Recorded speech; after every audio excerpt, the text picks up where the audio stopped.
Hey guys, so today I want to give a really quick teaching.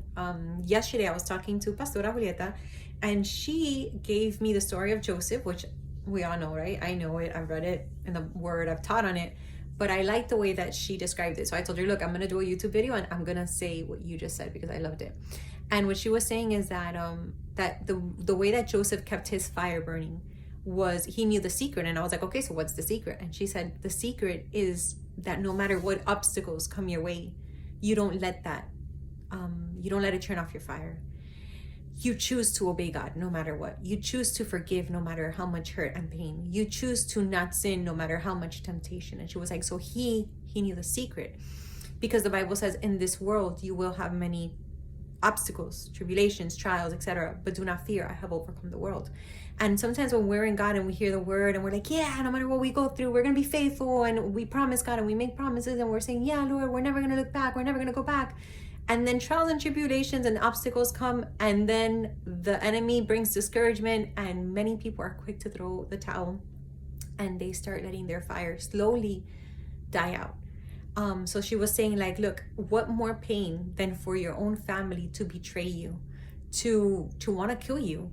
And she said Joseph was a seed, so that's why his brothers threw him in the well and buried him. They in their mind, they buried him. It was like he's dead, you know. So they buried him really, really low. And when the seed dies, it begins to bear fruit. So that's the moment where God started dealing with his character, and he started to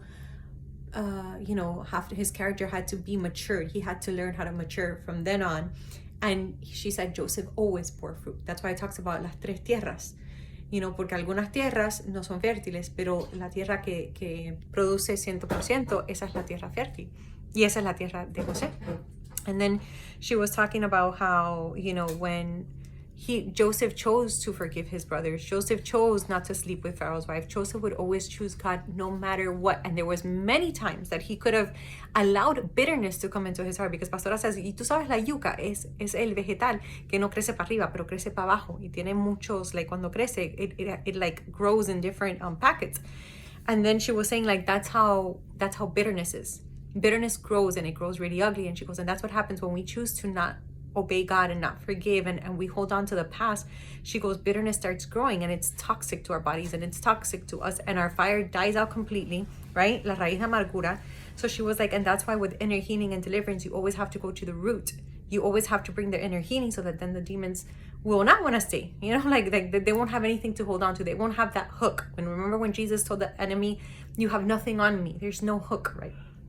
And then so she was saying how Joseph, when he had his first son, he named his first son Manasseh, which means God has made me to forget. And then he named his second son, God has made me to produce, to multiply. And then she says, because you cannot produce and multiply and move on forward in life if you're still holding on to the past and you still have unforgiveness. So first, you have to forget, you have to forgive, you have to let go of the past, so that then you can advance to the promises that God has for you. So I just thought it was very, very very interesting the way that she put it, and I really liked it. And I had told her, I said, I did a preaching not too long ago about not letting your fire die, but thank you, because you just gave me the secret to not letting your fire die. To me, the secret is also, of course, spending time with God, always surrendering to God, having intimacy with God, reading the word, going to church, worshiping, anything that you can do to add on to that fire so that it can continue to grow. But this one I liked, because this one I hadn't really acknowledged, and I feel like maybe the Lord was showing me, like, hey, yeah, the good things to put on, but also there's a secret to not let it die out. Even when you don't put on, it's to obey and to have faith no matter what obstacles come your way. So I hope that this ministers to someone. Thanks for watching, guys. God bless you and have a nice day.